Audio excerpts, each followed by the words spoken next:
Are we running? Yes.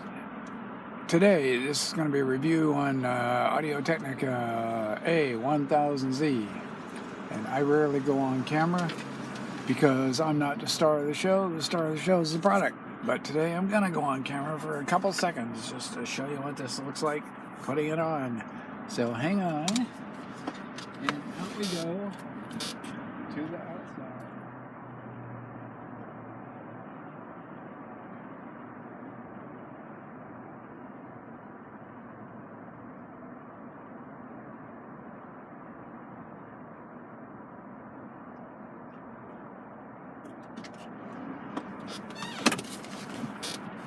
Okay, there we are. I do not know how it's going to look until this is over with because I can't stop it. But anyway, there's the A1000Z. This thing, I believe, retails for about $400. And I've reviewed other Audio-Technicas, and the last one was ESW 990H. Okay, but ESWs are the small on-ear wooden ear cup headphones, and this one is these cups appear to be metal or aluminum, and it's a round ear.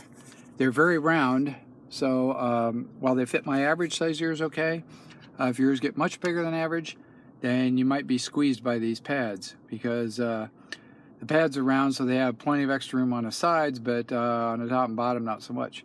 In fact, I don't even on around ear headphones, most of these things, the bottom part of the pads fit onto my whatever the bottom part of the ear is, earlobe, but they go around the top okay, and that works out for me. So anyway, extra large ears you might not fit, but it's a round ear, it's closed back, isolation is okay, not bad, leakage okay, but you know, playing it loud in a real quiet office right next to someone, they'll hear it.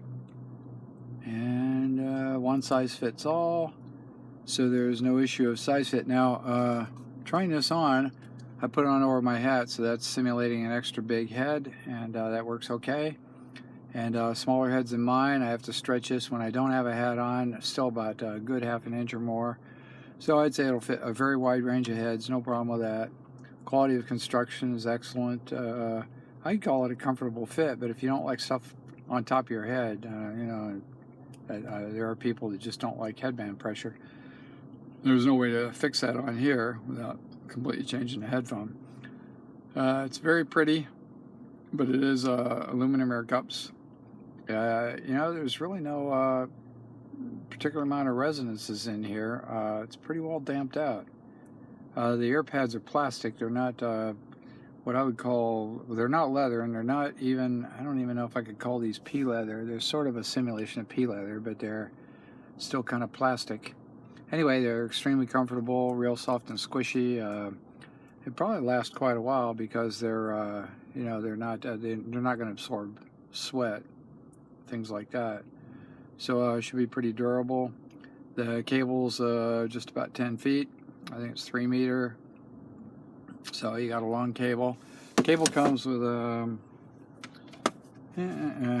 mini plug and a screw-on adapter. I don't like screw-on adapters because too many of them get loose connections.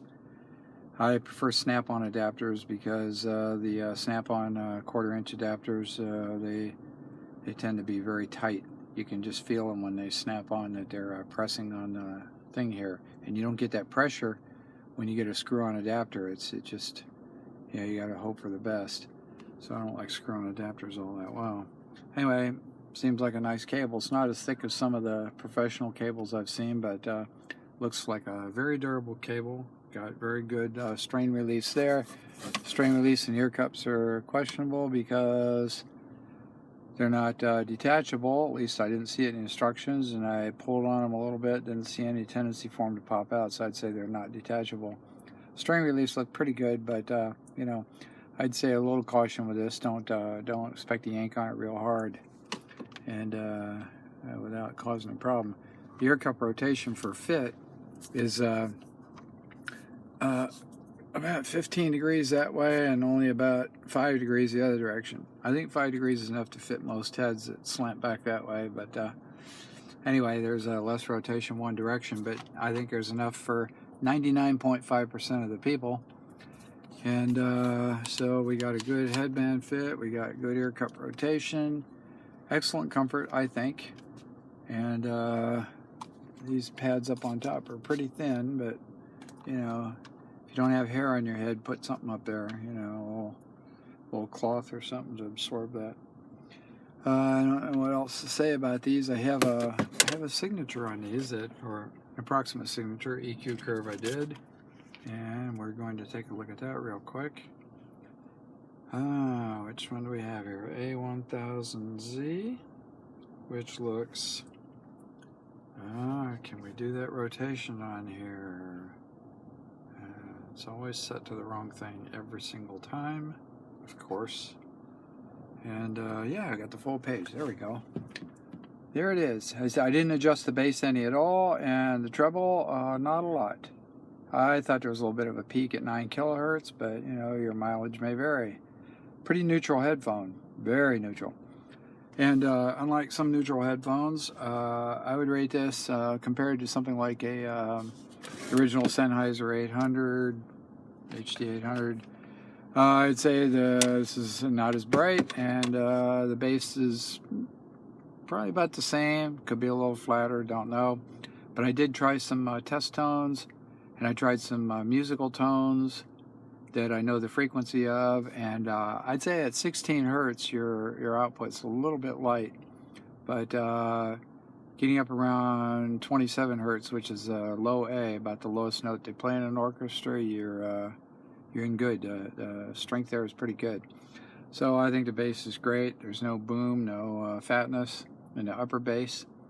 This is a great headphone for somebody that wants a natural sound without having to EQ it. So there you go on the sound, the fit, and all that sort of thing. $400 price. This is on loan to me. I didn't buy this one, but I buy most of mine. I bought all the ATHs so far, except for that last one, the ESW wooden headphone. But anyway, $400, not much. Depends on your budget, I guess.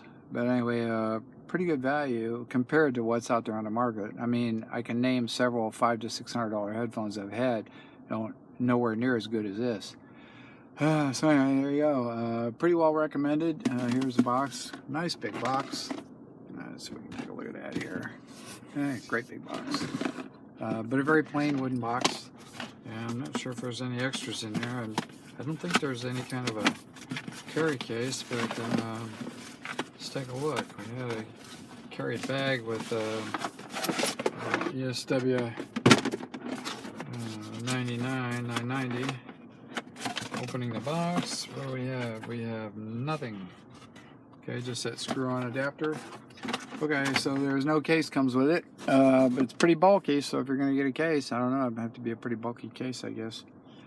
So there you go, that's my review, the Audio-Technica A1000Z. Pretty highly recommended. Thank you very much.